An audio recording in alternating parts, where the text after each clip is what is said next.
შესაძლოა თუ არა უძველეს ეგვიპტურ სამარხებში კაცობრიობისთვის გამანადგურებელი ბაქტერიების არსებობა. რატომ აღმოაჩინეს შუაგულ უდაბნოში ძველი რომაული მუმია და ვინ იყვნენ ტუტანჰამონის შვილები, რომლებიც ახალგაზრდა ფარაონთან ერთად დაკრძალეს. ამ ეპიზოდში ეგვიპტეში გაკეთებული იმ წარმოუდგენელი აღმოჩენების შესახებ მოგიყვებით, რომლებიც ნამდვილად გაგაოცებთ.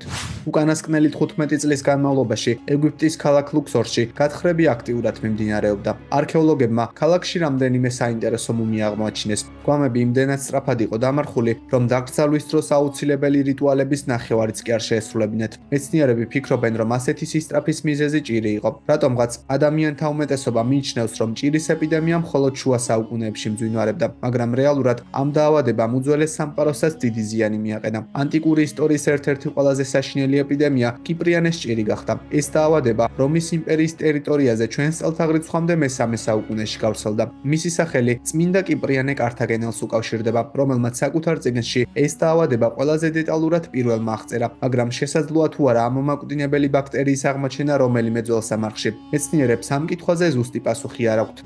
უცნაური თავსაბურავები, რომლებიც დიდი ხნის განმავლობაში მხატვრების ფანტაზიის ნაყოფად ითვლებოდა, რეალური აღმოჩნდა. ეგვიპტურ გამოსახულებებზე, რომლებმაც ჩვენამდე მოაღწიეს, მეცნიერებმა შეამჩნიეს, რომ ზოგიერთ ეგვიპტელ ქალს თავზე უცნაური კონუსის მსგავსი ქუდები ეხურათ. ყველაზე ხშირად მათ 3000 წლის წინ შესრულებულ გამოსახულებებზე ნახავთ. გათხრების დროს არქეოლოგებმა აღმოაჩინეს ორი მუმია, რომლებსაც თავზე მსგავსი კონუსები ეხურათ. მუმიების ასაკი დაახლოებით 3300 წელია. გათხრები ქალაქი ამარნას ტერიტორიაზე ჩატარდა. მეცნიერებმა დაასკვნეს, რომ ცვილისგან დამზადებულ ამ ნივთებს მიცვალებულებს სამარხში ხშირად აყოლებდნენ. ითვლება, რომ მსგავს ქუდებს ეგვიპტური ელიტის წარმომადგენელი ქალები ატარებდნენ. ამ კონუსებს ცვილისა და მყარი ქონისგან ამზადებდნენ. დროსთან ერთად ცვილი დნებოდა, რის შემდეგაც ის თმას განსხვავებულ ელფერს სცენდა, მაგრამ მეორე თეორიის მიხედვით ეს ქუდები მხოლოდ და მხოლოდ მაღალი სტატუსის გამომხატველ სიმბოლოს წარმოადგენდა. 2020 წელს არქეოლოგებმა უძველეს ქალაქ საკარაში წარმოუდგენელი რამ აღმოაჩინეს. მეცნიერებმა 13 სარკოფაგს მიაგნეს, რომლებიც 11 მეტრის სიღრმეზე მდებარე მაღაროში იყო დამალული. სარკოფაგების ასაკი დაახლოებით 2500 წელია. დიდი დროის მიუხედავად, ისინი საკმაოდ კარგადაა შემონახული. აღსანიშნავია, რომ სარკოფაგები ერთმანეთზე იყო დაწყობილი, რაც გულისხმობს იმას, რომ ისინი სხვა სამარხიდან გადმოიტანეს. ძველ ეგვიპტეში ასეთი პრაქტიკა ფართოდ იყო გავრცელებული. მნიშვნელოვანი ადამიანების სარკოფაგები ხშირად სხვაგან გადაჰქონდათ, რათა მათი გახსნა მძარცველებს არ შესძლებოდათ. პირველადი კვლევებით დადასტურდა, რომ სარკოფაგები აქამდე არავის გაეხსნა. მეცნიერები დარწმუნებულნი არიან, რომ მაღაროში კიდევ რამდენიმე სარკოფაგი უნდა იყოს. მკვლევარები ამ ადგილის შესწავლას დეტალურად აპირებენ. შეიძლება არ იცოდეთ, რომ მუმიებს მხოლოდ ეგვიპტელები არ ამზადებდნენ. 2010 წელს ეგვიპტის დასავლეთ ნაწილში, უდაბნოს ოაზისში ჩატარებული კვლევების დროს მეცნიერებმა უცნაური სარკოფაგი აღმოაჩინეს. სავარაუდოა, რომ სარკოფაგის შიგნით ქალის მუმია ინახებოდა. ის ძველ ეგვიპტეში რომაელთა მმართველობის დროს დაკრძალეს. ეს თავისთავად ცხადია სარკოფაგის დათვალიერებისას. მეცნიერები დარწმუნებულნი არიან, რომ ეს პირველი რომაული მუმია. სარკოფაგის ვიზუალი აქამდე აღმოჩენილი სხვა სარკოფაგებისგან საკმაოდ განსხვავებულია. სახურავზე არსებული ქვის ქანდაკება ტრადიციულ რომაულ ქანდაკებებს უფრო ჰგავს, ვიდრე ეგვიპტელების სამეფო ბარელიეფებს. სამწუხაროდ, მეცნიერებმა დაკრძალული ქალის ვინაობის დადგენა ვერ შეძლეს. გარდაცვლილს მდიდრული ტანის ამოსიეცვა, მაგრამ მისი წარმომავლობის ან პროფესიის დადგენა ვერ მოხერხდა. მიუხედავად ამისა, გათხრები კვლავ გრძელდება და შესაძლოა ერთ დღეს სიმართლე დადგინდეს. ვინ იცის, იქნებ ძალიან მალე მეცნიერებმა პირველი რომაული მუმიის ვინაობა დაადგინონ.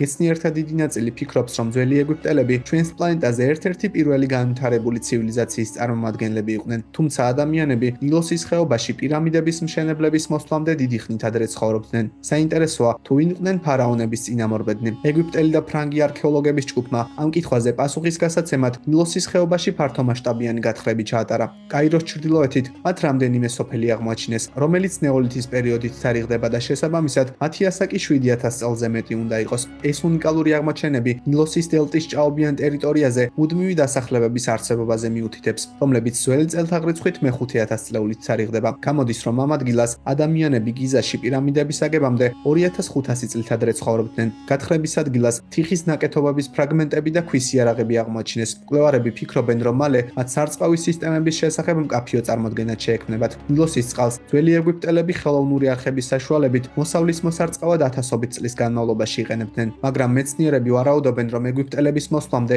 ამ ადგილას მცხოვრებ ძველ ხალხს სარწყავი სისტემების შესახებ საკმარისი ცოდნა არ ჰქონდათ და ისინი დიდწილად ამინზე იყვნენ დამოკიდებულნი. ბიბლიური მოვლენები, რომელთა შესახებაც წმინდა წერილებში ვკითხულობთ, საკმაოდ დიდი ხნის წინ მოხდა. ძველ და ახალ აღთქმაში მოხსენიებული ზოგიერთი ობიექტი და არტეფაქტი მეცნიერებმა ნამდვილად აღმოაჩინეს. ბოლო დროს მკვლევარები უფრო მეტად არიან დაინტერესებულნი იმ არტეფაქტების ძიებით, რომელთა კვალიც აქამდე არასდროს აღმოჩენილა. ერთ-ერთი ასეთი არტეფაქტი აღთქმის კიდობანია, რომელიც ძველ აღთქმაში აღწერილი. ეს წმინდა ნივთი წარმოადგენდა სკიურს, რომელშიც 10 მცნების შემცველი ქვის ფილები იდო. ითვლება, რომ კიდობანი ეგვიპტელებმა სოლომონის სიკვდილისთანავე იუდეაზე თავდასხმის დროს ხელში ჩაიგდეს და ის ეგვიპტის ქალაქ ტანისში გადაიტანეს. სწორედ ეს ვერსია დაედო საფუძვლად სტივენ სპილბერგის ცნობილ ფილმ ინდიანა ჯონს. საინტერესოა, რომ 2020 წელს იერუსალიმის მახლობლად მდებარე ბეით შემეშის უძველეს დასახლებაში არქეოლოგებმა 3100 წლის წინ აგებულ ტაძარს მიაგნეს. მკვლევარებმა აღმოაჩინეს ქვის მაგიდა, რომელიც ბიბლიაში აღწერილ აღთქმის კიდობნის ადგილს ამყოფელს მოგვაგონებს. მიუხედავად იმისა, რომ ამ ადგილას გათხრები 2012 წლიდან მიმდინარეობდა, მაგიდის აღმოჩენა 2020 წლამდე ვერავინ შეძლო, მაგრამ სად არის თავად კიდობანი? საინტერესოა, რომ მაგიდა ეგვიპტის საზღვართან ძალიან ახლოს დგას, ამიტომაც კიდობანი შესაძლოა ჯერ კიდევ ფარაონების ქვეყანაში ინახებოდეს.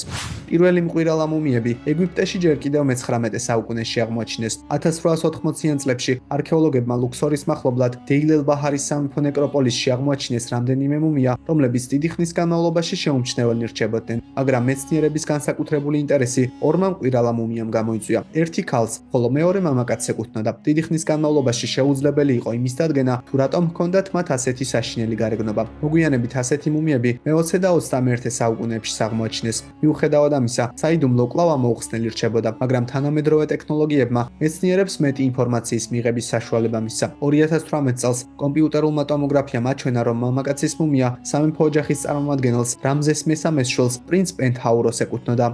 2017 წელს ფრანგმა ექსპერტებმა, რომლებიც პირამიდებს იკვლევდნენ, 30 მეტრის სიგანისა და 2 მეტრის სიმაღლის აქამდე უცნობი შენობა ხეოფსის პირამიდის ცენტრში აღმოაჩინეს. მისი დანიშნულება ამ დრომდე დაუდგენელია. არც ისაა ცნობილი, თუ რა შეიძლება ინახებოდეს ამ შენობაში, რადგანაც იქამდე მისასვლელი გზა არ არსებობს. შენობა სპეციალური ტექნოლოგიის დახმარებით იქნა აღმოჩენილი. საინტერესოა, თუ რაში დასჭირდათ პირამიდების მშენებლებს მის ცენტრში ისეთი ადგილის შექმნა, სადაც შესვლა არავის შეეძლებოდა. მეცნიერები ამ კითხვაზე პასუხს დღესაც ეძებენ.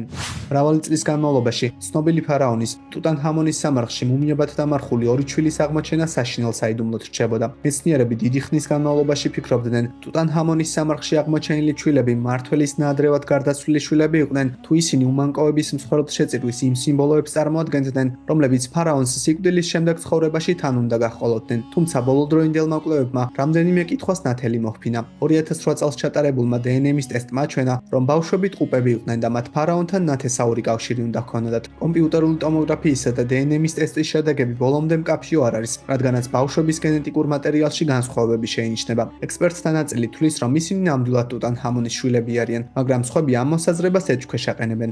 კომენტარებში დაგვიწერეთ, უნდა გაიხსნას თუ არა უძველესი სამარხები, თუ უმჯობესია გარდაცვლილები თავის ადგილას დავტოვოთ. ხოლო თუ მოგეწონათ ვიდეო, მისი დალაიქება და არხის გამოწერა არ დაგავიწყდეთ, რადგანაც წინ კიდევ მრავალი საინტერესო ეპიზოდი გელოდებათ.